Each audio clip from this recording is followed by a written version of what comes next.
The truth is, it is the pressure test of all pressure tests. We kept saying, why did no one tell us? Nobody shared the actual nitty-gritty details. Here you go, free sex advice for postpartum. What my husband said was very surprising to me. It did not even cross my mind. You will either emerge as a stronger couple or a more divided couple, depending on.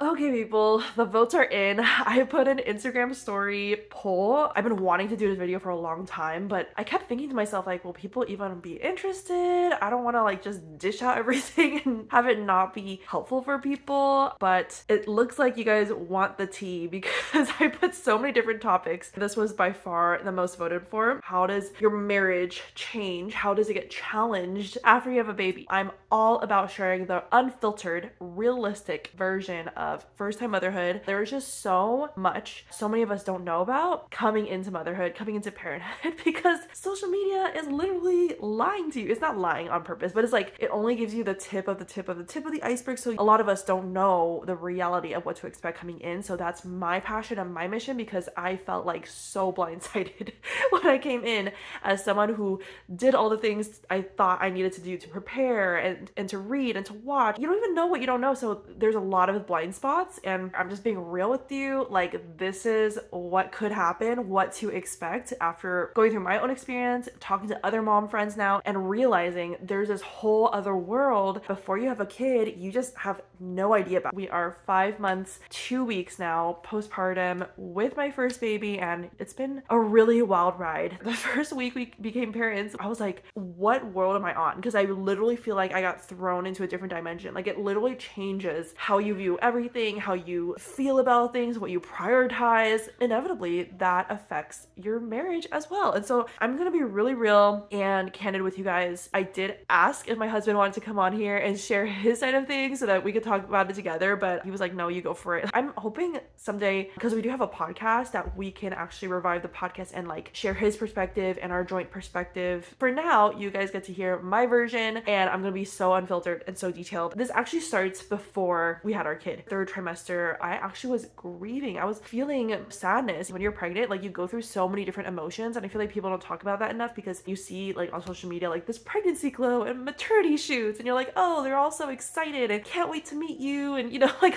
all these captions. But the reality is, it is so common and so normal to feel so many different feelings and emotions. When I was getting close to the due date, I felt more and more this like growing sadness of, I'm really gonna miss life just being the two of us. Both of us are very intentional people when it comes to having good rhythms, investing in our relationship. We're not perfect by any means, but you can hear more on our podcast. We talk a lot about the intentional, emotional inside work that we've both done over the years, because we've just heard from so many people and mentors and friends and people so far ahead of us about how important it is to invest in your marriage, especially including when you have kids. You don't want to like fast forward and then look back and be like, who is this person that I'm married to, because you just like focus only on your kids or focus on other things. I was feeling all these emotions, being like, oh my gosh, I've heard that like having kids changes your life. At that point, I didn't know how much it does, but I just knew the concept of like, oh boy, like here we go. Like, I don't really know what's gonna happen, but I'm gonna miss this special season that we've had together. I remember actually being in our bedroom before going to sleep. We were talking about, what are you worried about in this next season? The first thing I thought of was like, oh, I just want to be a good mom. Like, I don't even know what that really means. Raise our kids well with love and with intentionality, and that they would be able to thrive and know God and cultivate a family atmosphere that is really centered on and knows God and loves God. You can connect with God's love and how we love each other, how we love other people around us. And I just felt like I have no idea how to do that, but I guess I'll just like figure it out. Like, God will help us. But what my husband said was very surprising to me. It did not even cross my mind. He said what he was worried about was our marriage. And I was like,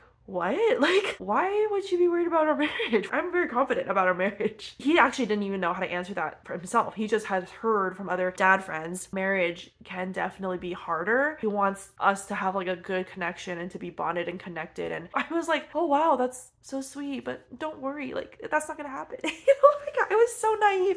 I said, oh, we're so intentional with each other. We're like emotionally connected. We're so intentional about taking walks together, go on weekly date nights, talking about our marriage, growing in it. So in my head, I had zero concern about marriage. And in his mind, he was like, I don't know, like I'm not feeling that confident about it. I was just like, don't worry, like we got this. Boy, was I wrong. Becoming a parent humbles the heck out of you. So I'm just looking at my outline. So first of all, I'm so grateful for my husband for being the best birth partner, because during the process of birth, it's like it bonds you. It was so intense, and my husband's affirmations, encouragement, like holding my hand, everything, he was in it with me. In my mind, birth was gonna be the hardest thing because no one talks about postpartum realities. If you've watched my previous videos, you know that the third day coming home from the hospital, I had a huge hormone drop. It just like messes with your emotional stability, your mental stability. You just are not yourself. I had really intense baby blues, postpartum depression, anxiety, very high expectation for myself to be a really good mom,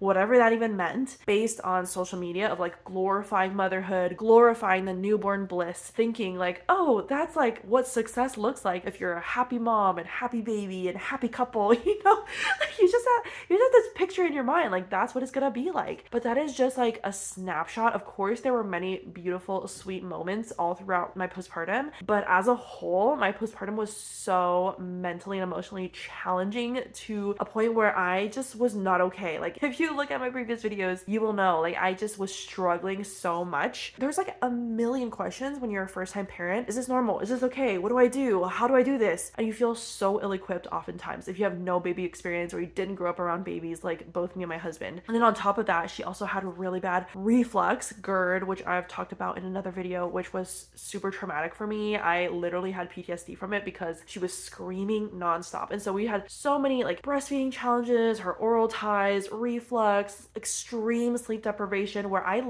think the first few days I only slept maybe 4 or 5 hours, and it was like broken up, like not consistent. Taking care of a newborn is a full-time job. My husband also didn't have paternity leave and he had to go back to work, and I was like, I am doomed. Like, how am I gonna do this? And so the first few weeks, if not months, you are just typically in survival mode if you are in that situation. Like, unless you have help, unless your baby is super easy and like a calm temperament, don't beat yourself up if you're like, how do I stay sane as a person, stay connected to myself, let alone stay connected to my spouse or my partner, connected with God. You have to be so self-compassionate in that season, because it honestly, like looking back, it is not realistic. I was just trying to survive. Maybe it'll be great, maybe you'll still feel like yourself, be able to connect well. That is awesome, and I really hope for as many people as possible that is what comes to be. But if it doesn't, it's okay. Like, I've been there too, and I am like the queen of like, I want everything to be good and I want to do the prep work to make sure we're set up for success. And oh my gosh, God really humbled me when I did all the things I thought I did right to plan and still struggled so much. People say no one talks about how much you miss your partner pretty much the first year or whatever timeline it looks like when you're still trying to adjust to your new reality, because the truth is becoming a parent puts you into a different reality, which inevitably totally changes your marriage and your life and your outlook on everything, how you do life, how you operate. All the pieces are everywhere. You're like, what just happened? My life is a complete mess. You don't even know how to put the pieces together because you don't know where the pieces are, what the final picture looks like. You don't have the mental, emotional capacity to figure everything out right away. And that is okay. So we kept saying, why did no one tell us? Everyone just said, congratulations, it's gonna be so great. You guys are gonna be great parents. Nobody shared the actual nitty-gritty details. And there's so many reasons why people don't share, and I've come to terms with that,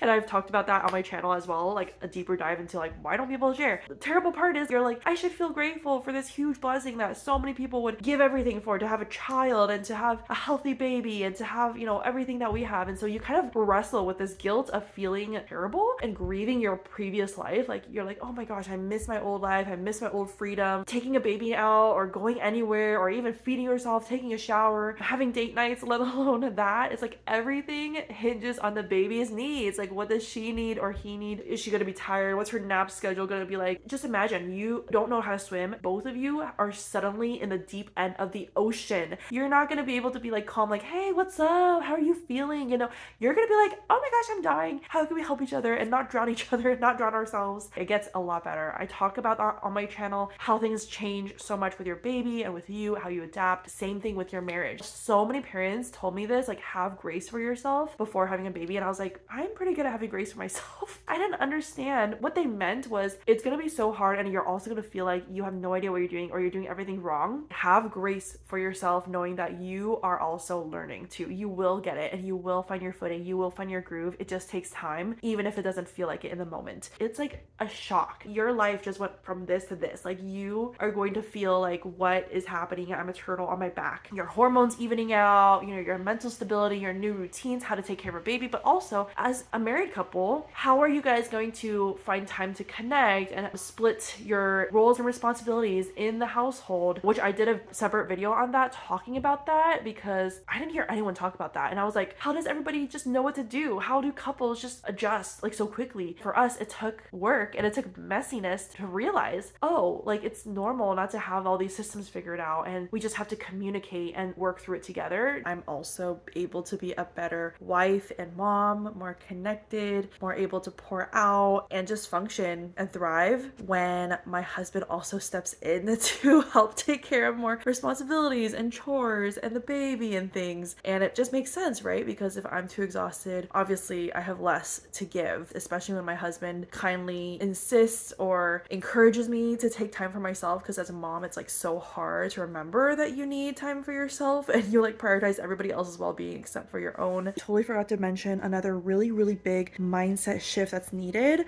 based on these subconscious assumptions a lot of us have picked up from former generations or traditional cultures, immigrant families especially, where the gender roles are very, woman takes care of the household and that's their job, and man, he's like out of the house working a full-time job, comes home, kind of clocks out, kind of just like sits in front of the TV. My husband is working his desk job. I should be able to handle this job of taking care of my baby, right? I didn't realize that previous to having a baby, I was already fully loaded with household tasks, with personal admin, with all these things. And then when you add a baby onto the mix, it's like having 3 or 4 jobs at once. It's just like a lot. I didn't realize until I started talking to other moms about it, who said they went through the same thing, where they assumed that they should be able to do this lane and that's on them, and if they're not able to handle it, they're failing. The reality of things is you really do need to be in it together as a team. So I actually was going to post this video a little earlier, but I pulled it down because I wanted to insert this clip, because I was like, I cannot believe I didn't mention this topic, and it's so important to talk about, because before having a baby, I remember hearing about other moms talking about feeling resentful towards their husband, or they're not pitching in as much, how their husband's able to like go on with their lives and blah blah blah. And I was just thinking, okay, I can see that, but that would never, again, like, I was so naive, that would never happen. Like, I understand, I will be prepared mentally, I will not be resentful, because I just can't imagine, like, we have a really good dynamic in our marriage, blah blah blah. But fast forward again, account for all the just insane thoughts and ways of working that your brain is in after having a baby. And so I was just so emotional. I was so out of it. I also had exacerbated ADHD, so I couldn't even focus on tasks. I couldn't get anything done. I was just a mess, just complete mess. Just felt like I was falling apart, and like, how come I can't function? Like, I literally would feel this false guilt, right? I knew I shouldn't feel that way, but I was feeling that way anyway, of like, I can't function. Why am I like this? Meanwhile, my husband at his job, he was having some work struggles. He was being mentally unstimulated. So he was like always saying he's bored. He's just bored. And I was like, how are you bored and I'm overwhelmed? Like, can you not see how overwhelmed I am? Can you help in order to like release the frustration that he had with his work? He would go out on walks. He would go to the gym. You know, he would ask me, of course, like, oh, do you mind if I go on a walk? Do you mind if I go to the gym? I would always say yes, of course, because I wanted him to do his self-care, to fill up his tank so that he could focus on his work and also help me out and our baby out, because I knew he was holding went down to 4 at that point. Like I couldn't do anything. He had to do majority of things, but it just built this like subconscious feeling of like just almost it was like half resentment but also half self-condemnation a bit, partially also envy or jealousy or just not understanding like how does he not understand what I'm going through and how come, you know, I see all this mess, all the laundry's unfolded and all the dishes are not washed and, you know, all these things that as a wife, as a homemaker, home manager, I'm always thinking about, like the mental load. But I didn't realize until later on communicating more explicitly about this, my husband, you know, if he sees a pile of laundry, he's not thinking that needs to get done right away. He's thinking, oh yeah, that can get done eventually, but not right now. Or if he sees the trash full, he's like, oh yeah, I'll do it later, but not, you know, not right now. And in my head, I was thinking, do you not see the trash is full? Like, can you take it? I don't want to have to tell you, you know, every time. So it's just so interesting, right? It's like, I thought of this analogy. It's one thing to travel or go on fun experiences or parties or events with friends and you have a great time. But imagine your closest friends, now you are thrown together on a very important group project. Like that is so different because you can have fun with people, you know, pre-baby, you're like having fun together, you're just doing life together. Sure, you might have some decisions that you make, or many decisions you feel, but when you have a baby, it's like a major group project all the time. And so it's so easy to have miscommunication, you know, different working style, different thought processes, prioritizing methods and systems. And then also you're so focused on the logistics of like, we got to get this done, this done, this done. It's so easy to lose sight of let's like slow down and make space and carve out time and space to slow down and be present with each other and just focus on each other as husband and wife, not partners, not teammates on a group project, if that makes sense. Another thing worth mentioning is also just the unexpected isolation and kind of this divide that came up, at least for us, because prior to having a baby, I always felt like, okay, in general, if I'm struggling with something and I'm sharing with my husband, he can understand to a pretty good degree. But it's just so interesting. I've discovered through being a mom that motherhood is so uniquely like trippy for women versus men. Men can generally still go on with their lives and kind of compartmentalize things. They're like, oh yeah, I have like these work and family and friends, blah, blah, and then a baby in the mix, and it definitely complicates things, but it's like in general, just like more of a logistical change, or I don't know. Of course, it's a big difference, but for women, it's like so much more of a thing emotionally, your identity, your role, your outlook on life, your world just completely flips upside down as a woman. That's what I was so thrown off by and kind of frustrated by, because I felt like this is probably the first time in me and my husband's relationship where I felt like you really don't get it. Like you don't see, like even though I of course on the outside look like a mess, but inside I am way worse. I don't even know, like when you're in the trenches, you don't know how to like process it, let alone articulate it in a way that someone else can understand. And the more you're trying to get the other person to understand and they don't understand, the more frustrated you get and the more sad, you know, and depressed. So yeah, I just want to share that in case anyone else feels that way or has felt that way. It just really, really helped with all these things I mentioned to talk very openly and again have that foundation of empathy and grace and trying to meet each other where we're at, because at the end of the day, like we just have such different experiences. You really have to come together from different sides and be willing to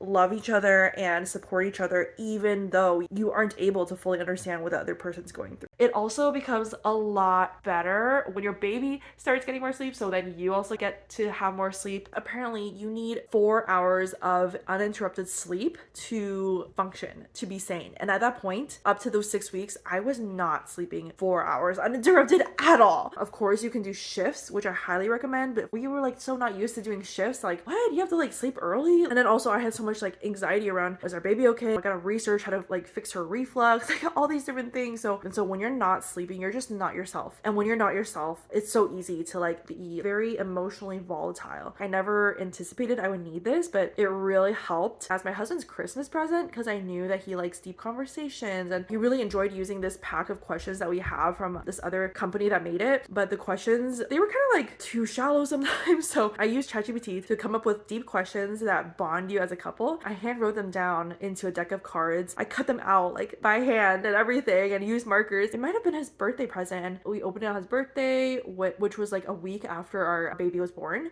which was perfect timing because then we actually ended up using those cards when we had little moments here and there and we wanted to connect, but I didn't have the brain space or emotional space, and he was also tired and we didn't know like what should we talk about. So we used these cards to talk. And so my tip is find one of those deck of cards, or you can make your own, or maybe I should try to trademark this and patent it as a thing, but try to find a way where you guys can easily be facilitated in connection, because it's a lot of mental and emotional energy to try to figure out how to do that your own when you are barely functioning. I think the temptation overall is to be so stressed about all the things that you feel like are out of control and chaos, need to get done. You're used to a certain level of productivity and order, and then after having a baby and your newborn just has constant needs around the clock, it's like a total shift in how you do things. You're gonna be like, how would I even have time or energy to connect with my husband or my spouse or myself? And that's real. But in a following video I will do, maybe with my husband, we'll see. I want to talk about how to implement like little in pockets wherever you can of fun, of romance, of silliness, of cuddles and physical affection and verbal affirmation, compassionate language, grace-filled language, appreciation. There's so many things you can do, but I think it's important, first of all, to understand what the situation is in order to understand more of the effectiveness of what you could do in that situation, if that makes sense. 3 months, around that point, usually babies go through this magical transformation, and I did a video on this as well. They go from a newborn like screaming or just like being unsettled or fussy if they're a harder baby. Their nervous systems start maturing, their digestive systems also start maturing, so they're crying less about their gas and their digestion and their pooping and everything. Also, your hormones as the mom start evening out around that point too. So what I think was really helpful for us, and for me personally, I don't know why, but by God's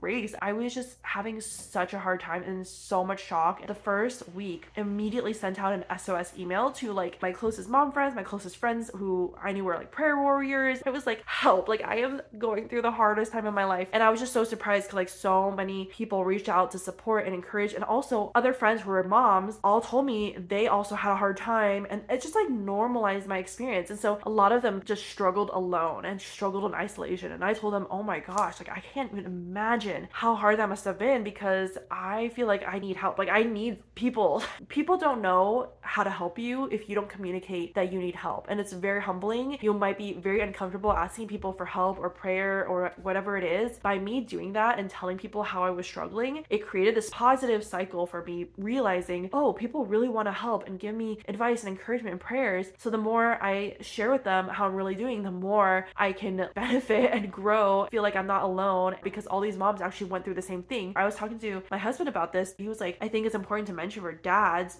to talk to dad friends or make dad friends before becoming a parent, because it's not normal for most guys to talk about their feelings and their struggles and to encourage each other. It can be so hard for dads to like carry so much weight and then not know how to deal with it emotionally, especially if their wife is already struggling so much. Who are they going to talk to? And so I'm so grateful. Alex is he's an emotional health coach. So, and this has taken years and years of working on himself and myself as well, like learning how to pay attention to what we need internally, what's going on, be curious, and then also who to reach out to for advice and help. And so I really credit like his ability to reach out to other guys for help or prayer or share that he's struggling. I think that really helped him to kind of like be pretty stable for the most part. When I felt so disconnected from myself, he was just like my rock, like the person who kept me grounded, who affirmed me, who kept encouraging me, like it's okay, like every mom goes through this, like you're doing great. And I was just like crying every time he told me that, because I'm like, no, I don't know what I'm doing, I'm a terrible mom.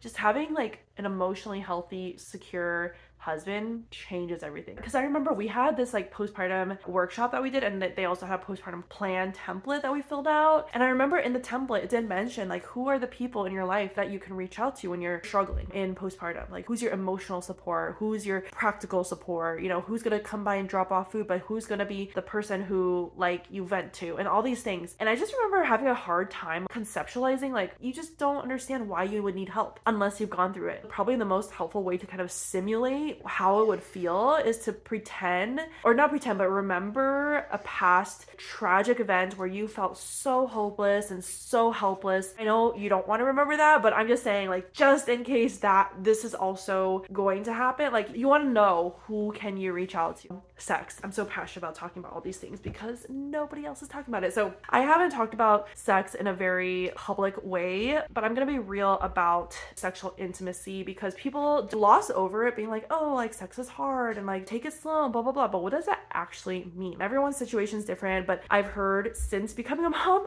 just from other couples, like, it's so normal for the mom to have like no sex drive the first few weeks at least, because you just gave birth. Like, everything's kind of a mess on it. You're still healing. They say for the first 6 weeks to not put anything, not even tampon, just not do anything down there because you're still healing. You're emotionally not even there. You know, to have pleasurable sex, you need to also be in a space where you feel safe and connected and relaxed. And for many first-time moms, that is just not the case, because you're like, what am I doing? My baby's screaming all the time. I'm not sleeping. You're just not there. But I also did feel kind of bad because I was like, oh my gosh, this is so long. Am I like depriving my husband and all this stuff? But I'm so grateful. Like, Alex was so understanding. He already like was mentally prepared. Like, we took a lot of classes that talked about this as well. Like, the first 6 weeks, like, don't even have expectations. Like, ease into it. Like, when you start feeling comfortable after the 6 weeks recommended. But for me, I was scared. I was like, I don't know. Like, I don't even want to look down there. I've heard horror stories of people looking down there too soon and be like, oh my gosh, like, what just happened to my body?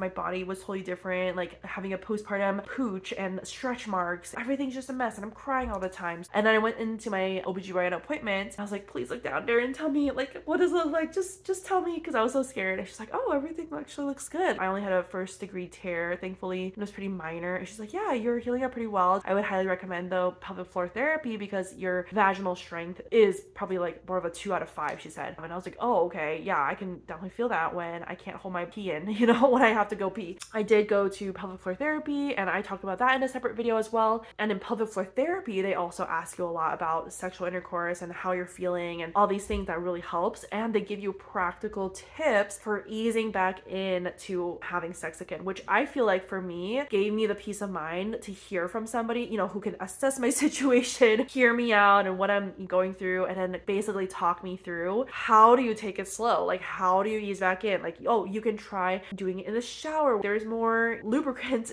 naturally in the shower. We also don't have to worry about being in a room where our baby can hear us and potentially wake up. Don't be aggressive. It's so important to relax. And so if you feel pressure on yourself or pressure from your partner, just like communicate, like, let's ease in, let's do it slow. And you just want to like be gracious for yourself and like what you're doing. It is sensitive and it's going to take some time. I don't know if it hurt, but just like, it was like uncomfortable tension. And that's why, like, the first time, and that's why pelvic floor therapy really helped. Their fingers help stretch your vaginal tissues and muscle inside because there's tension that's sometimes causing that pain. And so they talk you through other ways. And one more tip that they shared with me was do it from the side so your legs are actually closed together, and that way you're not just like overstretching like down there. Yeah, it was really interesting because I was like, wow, this is stuff that I just haven't heard anybody talk about. But here you go, free sex advice for postpartum. Everyone's situation is different, especially if you have a 2nd-degree or 3rd-degree tear. Everyone's healing rate is also different. So do pelvic floor therapy. It is worth it to just talk through it with a professional. Okay, one positive thing I will share about sex. I noticed after a couple times of doing this, and it got better every time, of like less tension and pain and less discomfort. You're not dying anymore emotionally. And so over time, you can have the capacity to connect better and to enjoy your partner more and not be like, I want to sleep, I just want to survive. So everything just increasingly gets better. For me, sex has been a lot more pleasurable after having a baby. Well, first of all, I feel like I'm more in love with my husband because I've seen how going through the hardest thing ever together, we've emerged from the other side more bonded. He's shown his commitment to me. He's told me he's loved me. I mean, he takes care of our daughter with so much love, and their bond is so beautiful. And so I feel like that has increased my love for him because he's actually become more attractive to me. But also, like, for me, being comfortable in my own body and my new self, myself because I've seen, wow, I can do hard things. My body just birthed this human being out, and also giving birth, I was just like out there, like everything's showing. Like, because I used to be very like shy, and like if my mom would take me to like these Asian spas where everyone's naked, I would be like so uncomfortable. But this hospital staff saw everything, and giving birth, you're just out there and everyone can just see everything. And so you just lose all sense of shame or like this feeling of like I need to hide myself. And I think for me that also just allowed me to feel a lot more confident and empowered in my body. But it definitely, there's like ups and downs. If you're curious on hearing more about sex or have more questions about sex, especially postpartum, feel free to drop that in the comments. I can talk about it, but I need to stay focused. I do genuinely feel like we are more bonded, more secure in our relationship, more empowered after going through something so hard together. But it did take time and it was messy. It took me having multiple breakdowns, sobbing my eyes out, being like, I don't even know what I need. I just am so overwhelmed and I'm not doing okay. And it took him meeting me where I'm at, being like, it's okay, I'm here, let's talk through it. Like, how are you feeling? Working on those communication skills before having a baby is so helpful. The newborn phase will test your marriage. It is the pressure test of all pressure tests for your marriage. You will either emerge as a stronger couple or a more divided couple, depending on whether or not you can meet each other where you're at, empathize with each other, have grace for each other, see each other as a team, not me versus him, him versus me. All of that starts with a strong foundation before you have a baby. Maybe it's not the newborn stage that tests your marriage, but at some point in parenthood, it will be a pressure test. Maybe you have an easier newborn phase, which is awesome, but then you have a really challenging toddler phase or teenage phase. There's just so many decisions in parenting about how you raise your children, what you do,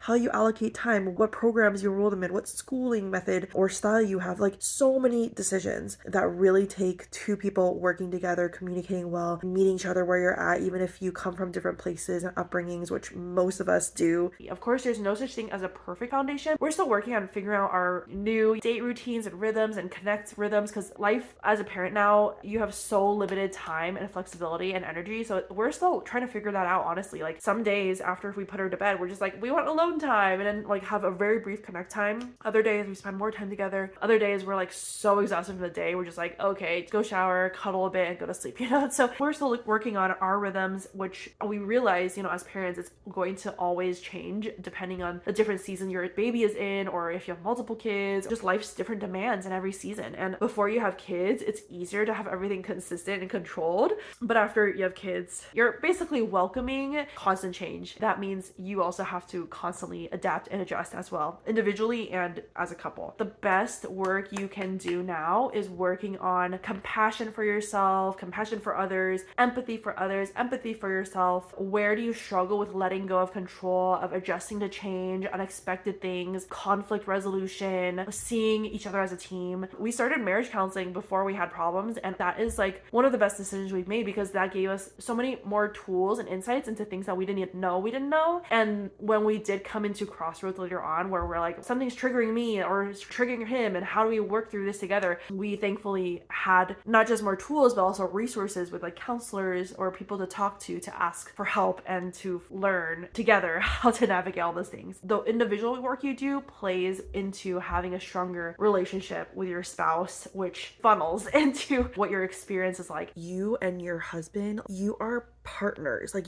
that's why it's called a partnership. You don't just make each other happy, go on fun adventures. Like, you are a team. You run a business, aka your home. The chores, the dishes, the laundry, the groceries, cooking, baby. Adding a baby into your family literally changes the dynamic so much that you have to basically have a huge reorg of your family, which used to be comprised of two adults, self-sufficient, can have self-control, can communicate well, and having a baby in the mix is like a tornado hits, and you're like, how do we navigate this chaos? Continually so, because this tornado will grow and change throughout their lives. It really does require you to add a variation into your marriage of, we are working together as partners now, and also we also love each other like lovers too. And it's definitely tricky. Like, we are still so early in our parenthood phase, navigating all this, learning all this, figure out our rhythms to invest in different variations iterations and versions of our marriage, but I feel like not enough people talk about this, and you just see all these like glowing Instagram pictures like this transition must be so smooth when actually everything's different. I also have another video, it might come out later because I think people want to hear this one first, but I did a separate video about foundationally,